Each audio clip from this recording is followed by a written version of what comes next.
I would refer to as myself as an aesthetician. I come from the point of view where I have an idea, and what I do then I have to find the correct vessel by which to use to communicate that idea that I want. Art world is extremely conservative. It's very slow moving, and it has had a hard time in its diversification of the canonization and the sort of inclusion of a broad spectrum of aesthetics. The internet in 1992 launches publicly. And at that exact moment of the pluralization of the exchange of information, you have this curator named Thelma Golden. She looked in communities that no one else was looking at the time. So she broke the boundary. I mean, she broke the sound barrier. There's no such thing as white. And identity is a construction, the same way race is a construction. I took a pre-existing code. You wear a different color badge so they know whether or not you paid to get in the museum. So it's a device to control the population in the museum. When you buy your entrance ticket, you actually are buying an artwork. What does the word "to be" mean on you? Well, it means something very different than it does on the next person. So somebody else walks up and stands next to you in the elevator and it says, "I can't." And another one says, "Imagine." And I mean, all of a sudden, language is no longer in a fixed form. It's fluid and loose, right? So all of a sudden the words start changing and moving, and it's just fantastic, you know? The mayor at the time, Ed Koch of New York, said it can't be possible that any museum in New York would, allow for such a racist statement to be made in the museum.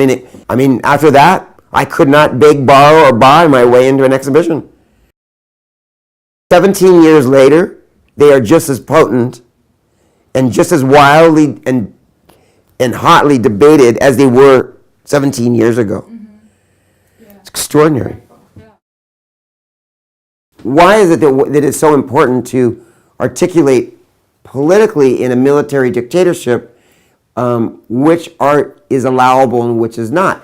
It has so much potential that you have to put boundaries on it in order to control the way that people read it. I mean, think about in every dictatorship, every totalitarian government, who are the first people they kill?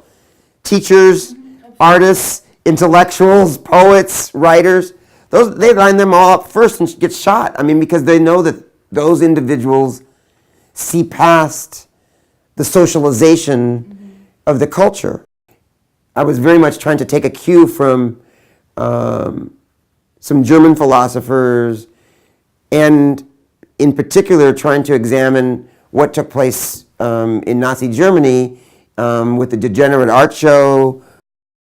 In this instance, I wanted to take advantage of a couple of different things and conflate them into the space. One is I wanted to deal with Hitler as an artist. Mm-hmm. I wanted to make a comparison to the socio-aesthetic political position, say, of the Black Panthers here in this country, and to think of a way by which to use the tools of diversion and subterfuge as a means by which to re-examine something that we think we understand. It's practically an invisible exhibition. The paint was built into a frame, and a half-inch thick paint with titanium white is squeegeed into the frame. Mm-hmm. And then the painting is cut out as the borders are taken off. Mm-hmm. So what you have is an edge that is very raw. And so there are 5 by 5 foot paintings which exactly mimic Reinhardt's black paintings, which were 5 by 5 feet. And so I took next to them, I took a 1 by 1 foot plexiglass panel, and what I did is I extracted, utilizing the same structure of titling that Reinhardt used, so abstract painting, number, I chose a series of language texts that were, what I want to do is situate them in a place where they were potent, progressive, confusing, and existed in this temporary suspended space of unknown. And in the corner, against the windows, I had, against nature actually, I had the two itty-bitty 12-inch silhouettes of Huey Newton and Bobby Seale, who are directly taken from the, this picture's iconic. This is them standing armed in front of the Black Panther headquarters during this time. And what I did was utilize the idea of monument, but in a miniature form. So in other words, to take the monumental contribution made by these individuals. So I just borrowed from the classicism of traditional sculpture to turn the Black Panthers into white Carrara marble, sitting there silhouetted in the window. And then you would go through the room, reading these texts, looking at this thing, and you go, oh, these texts all sound like Daniel had written them. Each one of the panels of text was an excerpt from Hitler's Mein Kampf. And what was extraordinary about it was that if you read these texts, they sounded like they were absolutely state-of-the-art, progressive, hardcore, left-wing, contemporary, end of the 20th century ideologies. You would never, I mean, people said, wow, that's just great, Daniel, that's amazing, you know, like, these are great ideas, these are fantastic. What have we become that the most fascist, extreme language sounds reasonable? That was the house of Theodore Kadinsky.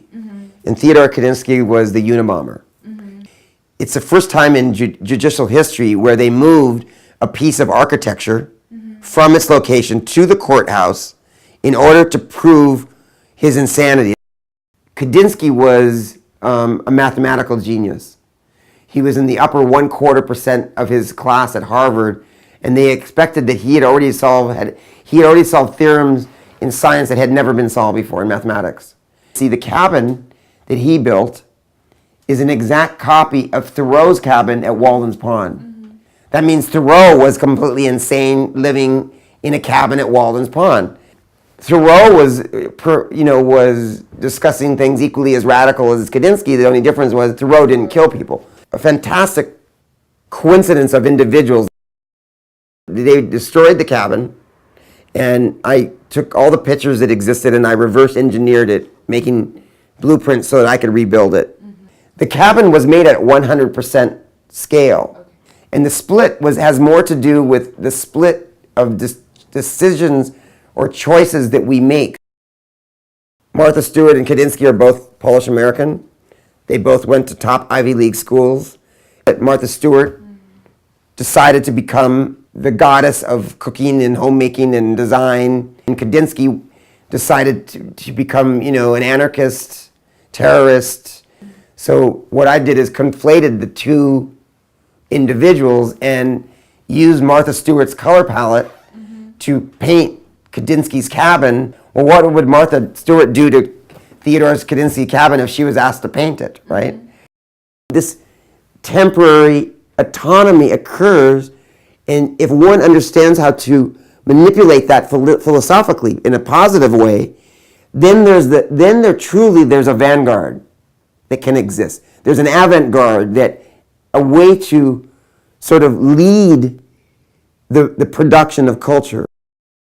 I remember one year there, all excited, the parade, and it's nighttime, and the lights, and all this, and, fireworks going off from the top of the Matterhorn, and Tinkerbell's there, and they show spotlights and everything, and Tinkerbell comes flying down, and then everybody goes, ah!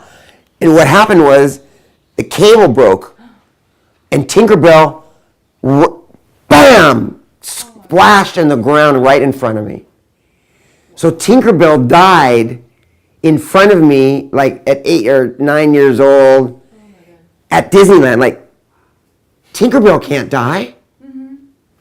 That's like killing Mickey Mouse.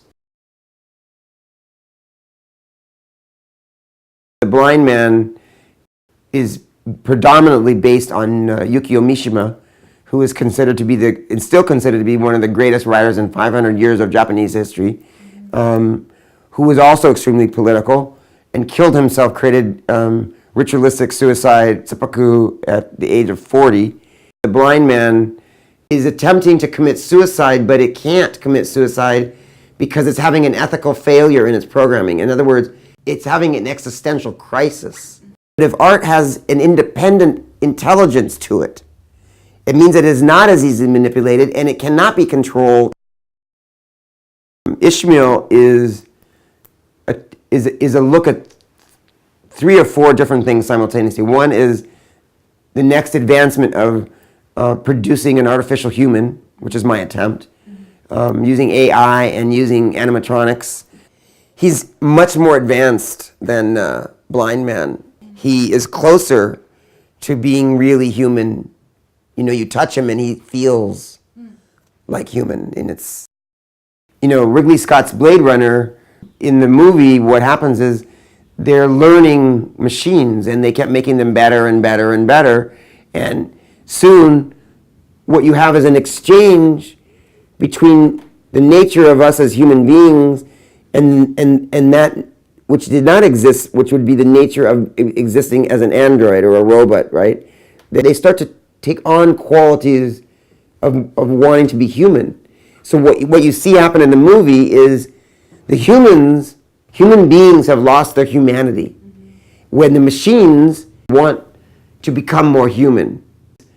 Towards the end of Blade Runner, Daryl Hannah, who was one of the replicants, is what they were called in the movie, Harrison Ford shoots her, and what happens is she just doesn't just die, but what happens, her body short circuits, and she starts flailing around like, you know, either she's having an epileptic fit or like a machine that has gone haywire. I extracted that movement, and then I performed that movement on video, and then what we did is created a very complicated program by which to try to replicate my movement, which is a replica of the movement of the movie, into the machine, which was very, very difficult to do. You know, you think of Baudrillard and you think of simulacrums and you think of the I replicating something else that replicates something else that replicates something else. You know, it's a cycle of cloning. Ishmael is the name that appears in all 3 institutional religions, in Judaism, in Christianity, and Islam. The other is Melville's Moby Dick was a critique of American power and American in imperialism.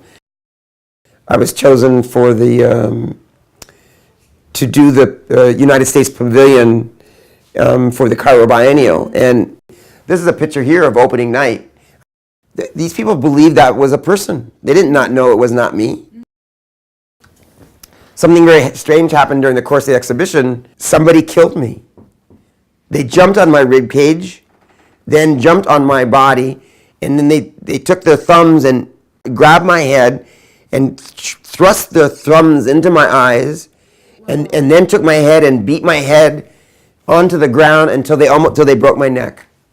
I went back to go do triage and do like on the spot repairs so that he would make it through the exhibition, but he was dying.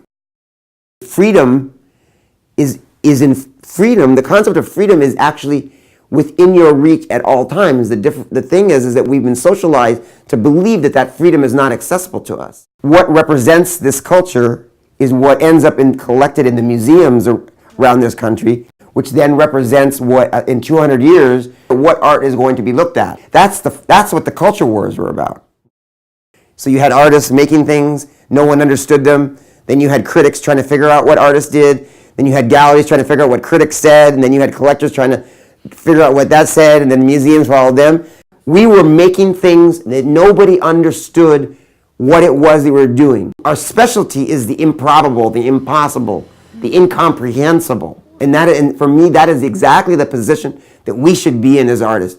We are pioneers of sets of the unknown.